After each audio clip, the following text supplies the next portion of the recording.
Bismillahirrahmanirrahim. Assalamualaikum warahmatullahi wabarakatuh. Waalaikumsalam warahmatullahi wabarakatuh. Ya, kita kembali lagi bertemu di acara podcast SMA Salam, yaitu Ngopi Jam, ngobrol perihal iman janarian, Kang.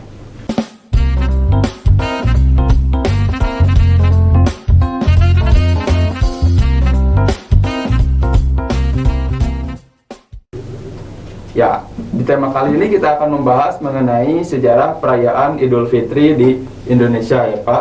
Betul Ya, sekali. sebelum itu perkenalkan, nama saya Bobby Hadiansyah, ditemani dengan narasumber yang sangat luar biasa, Bapak Wardana Wibawa. Iya, terima kasih Pak Bobby. Ya, sebelum itu mari kita lakukan protokol kesehatan, yaitu memakai face shield, menjaga jarak, dan juga memakai hand sanitizer. Oh iya, siap.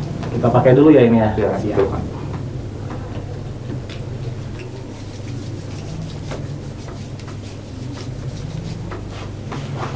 Ya. Sudah ya. Tidak lupa bahwasanya kita sekarang akan menghadapi Hari Raya Suci Idul Fitri, ya Pak. Iya, Gitu. alhamdulillah ya, Nah, insya Allah. Berbicara dengan Idul Fitri, gimana sih biasanya Bapak Wardana ini mempersiapkan untuk menyambut Hari Raya Idul Fitri, Pak? Iya. Terima kasih Pak Bobby sebelumnya sudah diundang di acara podcast Ngopi Jam ya. Ya, Pak. Alhamdulillah, terima kasih. Tadi pertanyaannya adalah bagaimana cara saya ya Ya. merayakan Idul Fitri khususnya ya. Sama sih dengan halayak ya, hal umum. Cara saya merayakan Idul Fitri tentunya kalau dalam situasi normal ya berkumpul dengan orang tua. Kemudian yang kedua mungkin merayakan Idul Fitri itu dengan yang namanya baju baru. Merayakan Idul Fitri dengan makanan yang insya Allah diberkahi ya. Nah, ada opor ya, itu ya tradisinya kan, ada opor ayam, kemudian ada rendang, ada ketupat dan lain sebagainya. Jadi sama saja sih sebenarnya, cuman yang paling identik itu tentunya dengan berkumpul dengan orang tua ya, karena alhamdulillah untuk saya sendiri orang tua masih ada. Ayah ibu saya masih ada. Tentunya yang diinginkan atau yang biasa dilakukan pada saat Idul Fitri itu adalah berkumpul, bermaaf-maafan, bersilaturahmi bersama keluarga besar. Seperti itu sih kalau saya seperti itu merayakannya, Pak Bobby. Ya, mungkin untuk semua masyarakat hampir rata-rata seperti Iya, itu, betul, Pak. betul. Umum itu sudah jadi umum di Indonesia ya, seperti itu. Nah, berbicara masa pandemi COVID-19 yang belum berakhir ini, Pak, Betul. sebaiknya gimana sih cara kita merayakan Idul Fitri di masa pandemi ini, Pak? Di masa pandemi ya. Mm-mm. Sebenarnya kuncinya sih kita hanya ikut peraturan saja sih. Mm-mm. Ya, selain peraturan yang sudah baku ya, seperti memakai facial ya, kemudian mengikuti protokol kesehatan ya, ada memakai facial, kemudian menjaga jarak seperti kita ini walaupun sedang dalam satu acara tapi menjaga jarak, kemudian mencuci tangan, kemudian memakai hand sanitizer ya. Itu selain itu cara merayakan Idul Fitri tentunya mengikuti aturan sekarang yang sudah berlaku. Aturannya itu tidak boleh mudik. Oh, iya, betul. Jadi cukuplah di rumah, cukuplah di tempat masing-masing ya merayakan. Mudah-mudahan tidak berkurang kekhidmatan merayakan, tapi sebaiknya kita ikuti aturan pemerintah agar memang pandemi COVID ini kan belum berakhir ya. Ya. Bahkan grafik menunjukkan tiap hari makin meningkat saja. Walaupun memang pemerintah sudah melakukan yang namanya berbagai solusi, di antaranya yang paling terbaru dan sedang dilakukan, masih dilakukan bahkan, yaitu vaksinasi. Tapi tetap solusi saya, hemat saya, tips saya sih untuk saat pandemi seperti ini lebih baik merayakan Idul Fitri itu di daerah masing-masing, di rumah masing-masing. Kurangilah yang namanya mobilitas ya, pergerakan ya, kurangi, tetaplah insya Allah. Karena memang pada hakikatnya Idul Fitri itu kita bukan perayaannya, tapi niat kitanya ya. Niat kitanya insya Allah tidak akan mengurangi khidmat kita dalam merayakan Idul Fitri. Karena 1 bulan ini kan kita sudah menahan lapar, haus, hawa nafsu dan lain sebagainya yang bisa membatalkan puasa. Perayaannya puncaknya itu di Idul Fitri, atau bahasa lain itu adalah Lebaran ya, Lebaran ya. Sebaiknya lakukanlah di rumah masing-masing seperti itu, Pak Bobby. Ya. Ya, berbicara mengenai Idul Fitri ya, mungkin kita akan memiliki rasa penasaran gitu Pak ya. Iya, betul, betul. Sejak kapan sih perayaan Idul Fitri khususnya di Indonesia ini dilaksanakan gitu Pak? Betul, betul ya. Benar ya. Berbicara Idul Fitri atau Lebaran itu sangat hal yang kompleks, Betul. hal yang multitafsir ya, hal yang memang sudah menjadi habits, kebiasaan kita melakukan yang namanya perayaan. Nah, khususnya berbicara tentang kapan sih sebenarnya budaya Idul Fitri itu atau Lebaran itu ada di Indonesia. Ya. Nah, untuk menjawab itu, saya akan sedikit bercerita dulu. Sebenarnya sejarah Idul Fitri itu dimulai kapan? Ya, menurut referensi yang saya baca dan saya juga memahami sedikit setelah baca-baca, Idul Fitri itu sebenarnya pertama kali dirayakan itu pada awal tahun 2 Hijriah. 2 Hijriah. Iya, betul, 2 Hijriah. Pada saat itu bertepatan dengan Perang Badar. Dengan Perang Badar sekitar 319 pasukan Muslim itu melawan sekitar 1000 pasukan Quraisy ya. Disitulah pertama kali Lebaran ya atau Idul Fitri dirayakan ya pada tahun 2 Hijriah. Tentunya itu dirayakan oleh umat Muslim tentunya karena yang melaksanakan Idul Fitri ya bukan pada umumnya lagi. Memang yang melaksanakan Idul Fitri adalah umat Muslim. Jadi ketika berbicara kapan sih masuk ke Indonesia, tentunya ketika ada ya bulan puasa di Indonesia ya seperti itu. Untuk tahunnya karena sekarang mungkin kita kalau mengikuti kalender, kalau di kita kan dua ya, ada yang namanya kalender Hijriah, ada yang namanya kalender Masehi, betul.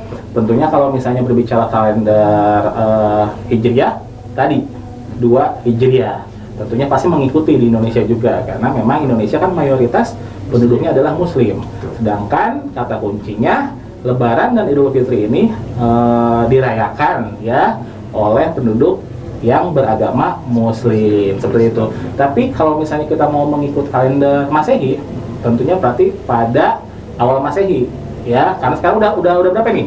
2021 ya. Nah, itu ketika berbicara kapan di Indonesia ya kita ikut sejarah Islamnya ya. Karena penduduk Indonesia itu mayoritas itu adalah Muslim. Jadi kita tidak bisa membeda-bedakan.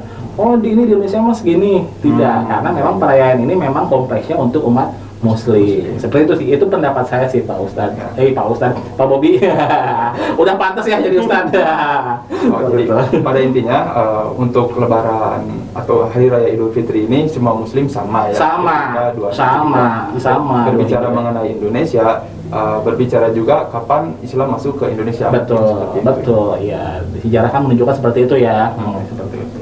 Nah, terkait dengan Idul Fitri ini, berbicara wajib tidak wajib Pak, apakah perayaan Idul Fitri ini wajib gitu dilakukan? Iya, betul. Kita keluar dulu ya dari unsur fikih, dari unsur kajian ya, karena ini hanya berbicara perayaan ya.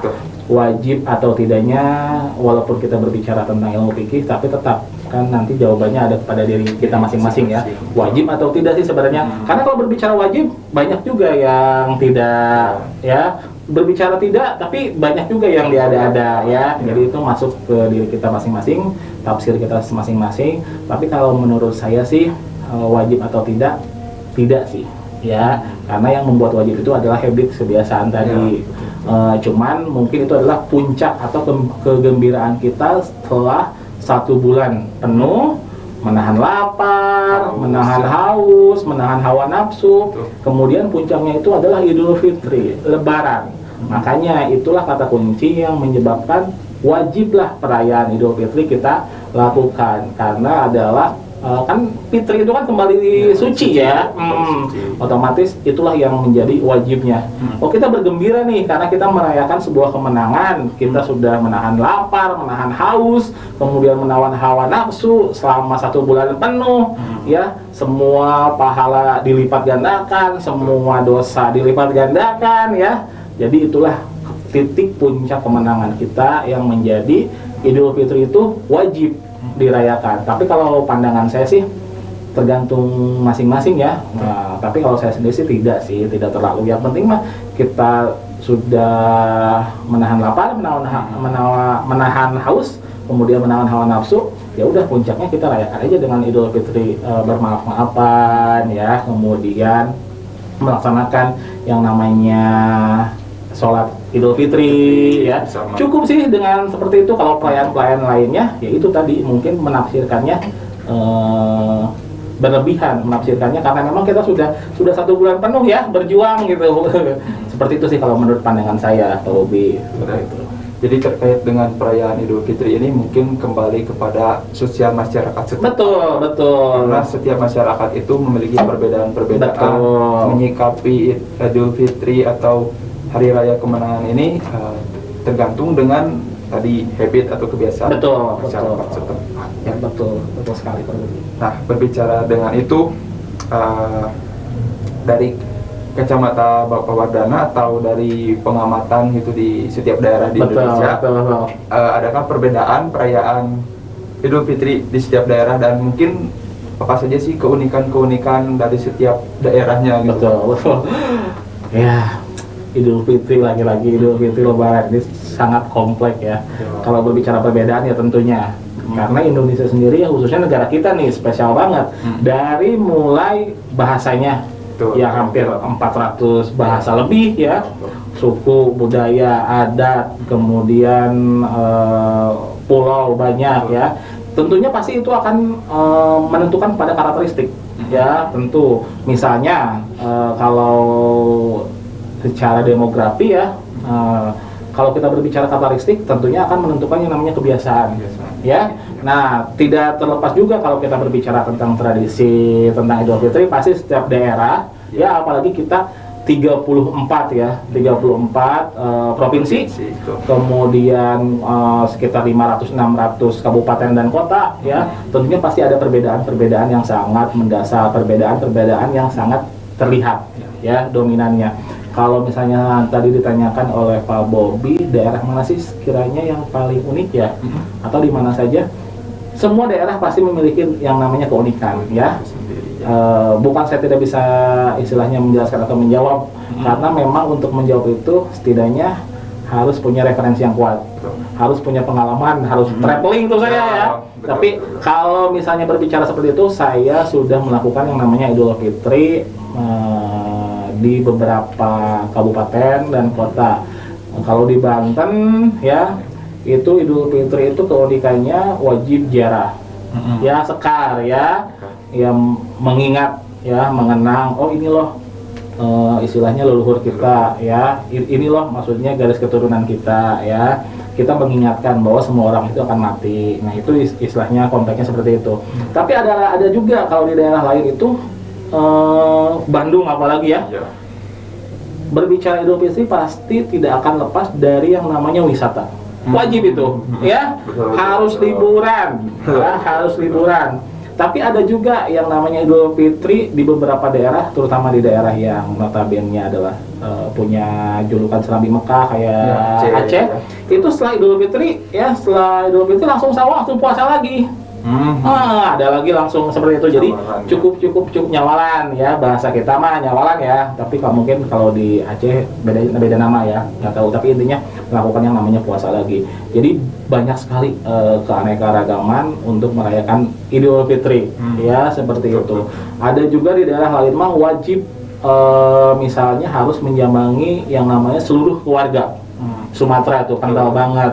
Wajib, kalau misalnya tidak, hukumnya katanya dosa, bukan dosa sih apa ya, salah itu harus, karena harus semua sanak saudara itu harus terkunjungi, wajib ya, wajib terkunjungi itu untuk merayakan yang namanya Idul Fitri. Itu secara apa ya istilahnya, sikap ya. Tapi kalau misalnya dari secara konsumsi atau kuliner, ada juga ya yang merayakan wajib dengan makanan tertentu ya. Kalau makanan umum sih kita kan biasanya tahu, tempe ya, sayur ya. Ini mah wajib ketika berbicara Idul Fitri, wajib konotasinya itu harus ada opor. Ketika berbicara Idul Fitri wajib harus ada yang namanya ketupat. Itu wajib kan ya? Ketika berbicara Idul Fitri harus wajib ada yang namanya sambal goreng kentang dan lain sebagainya ya, tergantung dengan keanekaragaman daerah masing-masing. Jadi banyak sekali kalau saya tafsirkan dari mulai Sabang ke Merauke, Ini kayaknya terlalu panjang Pak Ubi, tapi sekiranya kita bisa ada intisari yang bisa kita bahas sekarang, bahwa di Indonesia itu untuk merayakan yang namanya Idul Fitri atau Lebaran itu cukup bervariasi dan beraneka ragam. Tadi contohnya lagi, kebetulan saya asli Bandung tapi lama juga di Banten. Nah, di Banten itu merayakan Idul Fitri itu wajib ziarah. Wajib. Jadi biasanya menjadi rezeki juga kepada yang memang mengurus makam, masyarakat setempat ya. Jadi kan banyak. Jadi ada sektor kebiasaan, ada sektor makanan ya, konsumsi, ada sektor ekonomi juga. Jadi semua tersentuh tuh. Pokoknya di Idul Fitri itu yang tidak ada menjadi ada. gitu Pak Bobi. Itu hemat saya sih. Nah, terkait dengan kebiasaan sendiri ya Pak, mungkin kita penasaran kenapa sih kalau Idul Fitri ini identik dengan yang namanya baju baru gitu. Baju baru, bahkan sampai ada lagunya gitu. Betul ya, betul. Kemudian selain itu, selain baju baru ya, kue-kue gitu. Kue, betul. Kue kering gitu ya. Betul banget. Dan sebagainya. Kira-kira sih menurut pandangan Bapak atau setahu Bapak, kapan sih dimulainya kebiasaan Idul Fitri yang dirayakan seperti itu di Indonesia? Iya, sampai booming ya. Ada lagunya, baju baru alhamdulillah untuk dipakai di hari raya. Iya benar. Ya, sampai ada lagunya booming. Ya itu tadi sih. Tadi kita sudah sentuh juga sebenarnya di awal bahwa sebenarnya Lebaran itu yang tidak ada menjadi ada, yang tidak biasa menjadi biasa. Ya, sebenarnya sih itu kan tidak wajib ya. Cuman memang tadi habit, kebiasaan kita. Kalau berbicara tentang kapan sih pertama baju, ya tahun berapa ya, itu sejarahnya kita berbicara lagi. Memang itu penting ya. Jadi buat warga Salam nih penting banget kita mengetahui sesuatu itu berdasarkan sumbernya. Jadi tidak hanya segala sesuatu ya. Mungkin di sini ada warga Salam SD, SMP, SMA, kemudian kuliah mungkin ya perguruan atau umum, itu wajib sekali hukumnya untuk mengetahui sesuatu itu berdasarkan sumber ya. Yang saya ketahui dan yang saya baca, untuk pertama kali kapannya baju ya, kebiasaan baju baru itu harus ada di saat Lebaran. Baju baru itu harus ada di saat Idul Fitri. Itu sebenarnya dari bangsa kita juga sebenarnya ya. Kalau saya tidak salah itu berasal dari Kesultanan Banten. Ya, Sultan Banten karena memang di sana selain Serambi Mekahnya di Aceh. Nah, Kesultanan Banten ini mayoritas itu Muslim semua. Betul. Jadi pada saat Lebaran atau Idul Fitri itu Kesultanan Banten itu menginisiasi wajib istilahnya, karena ya tadi Fitri kembali suci, salah satunya adalah dengan menggunakan pakaian yang baru juga ya, itu simbol dari kerajaan Sultan Banten. Ternyata pada saat yang bersamaan ya, itu sekitar tahun 1950-an ya, 1950-an di Kesultanan Banten. Kemudian ternyata di Yogyakarta juga di Mataram ya, Mataram ini melakukan juga kebiasaan seperti itu, sehingga mempopulerkan lah, karena kan ini namanya kerajaan ya di kita ya pasti ya, kerajaan itu sesuatu yang gampang menyebar, gampang viral ya. Jadi itulah yang saya ketahui awal mula kenapa sih Lebaran itu harus ada baju baru, yaitu tadi ya dari Kesultanan Banten dan dari Yogyakarta ya. Kemudian kalau untuk kue-kuenya sendiri, kalau untuk kue-kuenya sendiri dari bangsa Eropa sih yang saya tahu. Ya, terutama yang datang ke Indonesia bangsa Eropa apa? Itu kan bangsa Eropa itu kan benua ya. Negaranya itu kan ada banyak. Nah, yang pernah datang ke kita salah satunya adalah negara Belanda. Nah, itu pada saat kolonial Belanda ya, dulu kebiasaannya pada saat menjajah kita seperti itu. Kalau misalnya ada tamu, ada yang datang ke rumah kita ya, suguh-suguhannya, walaupun memang pada zaman dahulu ya, kalau sekarang kan itu berkembang ya, putri salju, kastengel ya, kemudian nastar, kemudian lidah kucing dan lain sebagainya. Itu kan hanya variasi sesuai dengan perkembangan zaman. Tapi kalau dulu mah mungkin rangginang ya, ya yang makanan-makanan tradisional memang ya, yang punya sejarahnya. kayak misalnya telepon di Betawi segala macam, nah itu sebenarnya. Tapi kalau berbicara awalnya dari mana, itu dari bangsa kolonial Belanda yang datang ke Indonesia, karena mereka memiliki kebiasaan, memiliki tradisi kalau misalnya ada yang bertamu ke rumah ya atau ke kediaman mereka, itu harus ada yang dinamakan menyuguhi, istilah menyuguhi. Dan itulah yang menjadi kebiasaan, karena tidak bisa dipungkiri negara yang kita jajah yang menjadi menjajah Indonesia bakal mengikuti tradisinya ke kita, karena kita kan kalau ini kan perserikatan bangsa-bangsa gitu ya, kayak itu. Ya, terakhir nih Pak. Oke, siap. Gimana sih dampak budaya dari perayaan Idul Fitri ini khususnya kepada masyarakat Indonesia terkait dengan kehidupan sosial masyarakat? Oke. Budaya ya, tapi berpandangan kepada sosial ya. Sosial. Oke. Kalau berbicara tentang dampak dari Idul Fitri dan Lebaran ini, dampak sosial terhadap lingkungan masyarakat ya, khususnya ada bidang sosial budaya. Ya tadi kata kuncinya itu ketika Lebaran ya tadi, yang tidak ada menjadi ada ya, yang tidak wajib menjadi wajib ya, kemudian yang sudah menjadi wajib ya, itulah khususnya yang kebiasaan yang ada di Idul Fitri. Nah, ketika berbicara masyarakat ya tentu tadi budaya yang dampak itu adalah tradisi istilahnya menyebarlah yang namanya tradisi jarak sekar. Itu yang pertama ya. Kemudian yang kedua tadi wisata ya.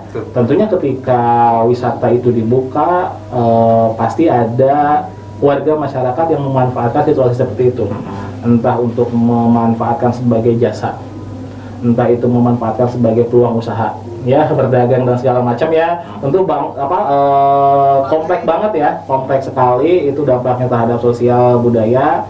Kemudian tidak kalahnya itu ya tadi bermaaf-maafan tetangga dari satu ke satu, dari rumah ke rumah ya, itu sosial budayanya. Kemudian masih banyak lagi dampak terhadap bidang sosial budaya tersebut ya, tentunya ya tadi yang paling terlihat jelas itu tadi wisata ya, wajib itu berlibur.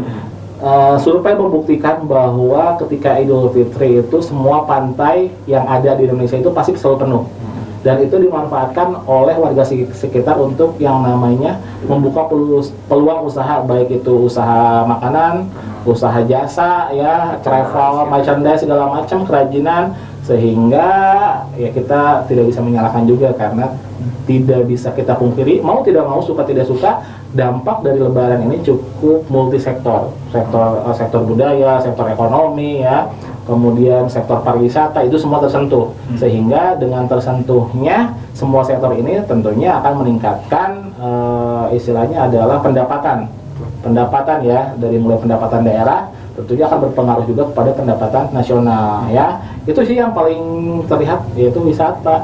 Yang paling terlihat wisata. Kalau misalnya maaf-maafan ya memang ada juga, tapi tidak selalu Lebaran kalau untuk maafan. Biasanya kalau kita punya salah langsung minta maaf juga ya. Tapi yang paling terlihat sih leading sektornya itu yaitu pariwisata tadi. Mungkin jangan lupa juga Pak, kalau maaf-maafan kan harus ada amplop gitu. Iya. Ponakan-ponakan. Betul. Kayak kalau maaf-maafan ya, kalau di Punten di Lebaran yang lain atau Imlek itu kan namanya angpau ya. Kalau kita mah adalah salam tempel ya. Salam tempel biasanya sih itu kebiasaan yang positif sih. Istilahnya itu kita betul, itu mengajarkan kita bahwa itu harus saling berbagi. Ya, terutama kepada yang mampu, berbagilah kepada yang kurang mampu. Yang punya, marilah kita berbagi kepada yang kurang punya ya. Jadi itu mengajarkan kita juga, selain memang itu adalah kebiasaan, tapi ada segi positifnya. Ya, segi positifnya kita berbagilah. Ya, berbagi itu kan tidak harus lingkupnya skalanya besar ya, atau makro ya, mikro juga kan bisa ya, kecil. Terkecil itu adalah dari saudara, keluarga ya, sanak saudara, atau keluarga kecil ya. Keluarga kecil itu kan ayah, ibu, anak ya, atau keluarga besar itu bisa sepupu, bisa lain sebagainya ya, seperti itu. Jadi itu mengajarkan kita berbagilah. Berbagilah, karena memang dari berbagi itu ada satu kepuasan diri tersendiri. Oh, kita sekarang yang biasanya selalu dikasih, sekarang kita harusnya ngasih. Ya, betul. Ya, benar nggak? Merasakan oleh Pak Bobi ya. Sekarang ya saya pun sama sih. Dulu kecil kita dikasih Kasih. oleh sepupu atau paman kita, uang kita seperti itu, oleh om, tante dan lain sebagainya. Sekarang kita sudah menjadi paman, sudah menjadi uwa ya. Ya kita berbagilah kepada saudara-saudara kita yang masih kecil. Mengajarkan juga kepada mereka berbagi. Ya, berbagilah kalau kalian mampu. Ya, seperti itu. Itulah kebiasaan yang positif. Dan itu memang sudah menyebar luas kebiasaan tersebut ya, sudah menyebar luas. Jadi ya itu tadi kebiasaan kita juga sama ada. Kalau di Lebaran Punten yang lain yang namanya Imlek itu kan ada angpau. Kalau kita ada salam tempel ya, salam tempel karena apa? Mungkin konotasinya itu ketika bersalaman kan nempel tuh tangan ke tangan, jadi harus ada salam tempel seperti itu istilahnya. Kayak gitu. Kalau angpau mungkin amplop ya, atau amplop dari ya, amplop dalam istilah Cina mungkin ya, maaf, Imlek itu mungkin yang namanya angpau. Jadi itulah istilah. Jadi semua itu tidak terlepas dari istilah ternyata. Ya, seperti itu Pak Bobi. Ya, luar biasa sekali pembahasan Idul Fitri ini, banyak sekali yang dapat kita serap gitu ya. Betul. Kita belajar sama-sama ya, kita belajar sama-sama, kita sharing kepada warga Asalam khususnya dan masyarakat umum ya, pada halayak pada umumnya seperti itu. Yang paling penting adalah Idul Fitri ini membawa berkah bagi kita semua. Betul banget. Masyarakat Indonesia Islam sebagai rahmatan lil alamin. Betul banget. Mungkin pesan saya terakhir Pak Bobi ya. Jangan jadikan perbedaan itu menjadi permasalahan yang sangat kompleks atau yang sangat bisa memecah belah kita. Karena yang tadi kata Pak Bobi sebutkan bahwa perbedaan itu adalah rahmatan lil alamin, lumrah hukumnya. Itu bagaimana saja kita menyikapinya tergantung pribadi kita masing-masing. Yang penting kata kuncinya, laksanakanlah puasa ini dengan sejujur-jujurnya ya. Laksanakanlah puasa ini selama 1 bulan ini semaksimal yang kita bisa ya, tentunya dari mulai yang buka puasa, kemudian tarawehnya dilaksanakan, kemudian sahurnya dilaksanakan, terutama tadarusnya dilaksanakan. Karena tadi sebenarnya kata kuncinya semua amal ibadah yang tentunya bernilai positif itu pahalanya akan dilipat gandakan. Tentunya lawannya adalah hindarilah hal-hal yang negatif yang bisa membatalkan pahala puasa ya. Itu karena memang dosanya pun akan dilipat gandakan juga, karena memang bulan ini adalah bulan yang penuh berkah, bulan yang penuh ampun ya. Jadi sharing dari kita seperti itu sih mengenai perayaan Idul Fitri. Ya, terima kasih banyak kepada Bapak Wardan. Sama-sama Pak Bobi, kapan-kapan diundang lagi Pak Bobi ya.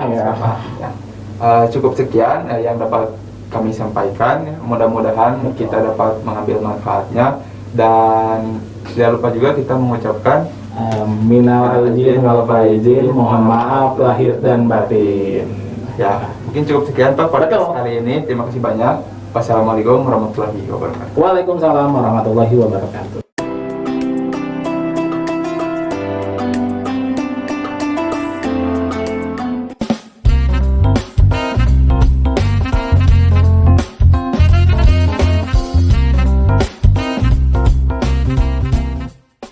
Strong.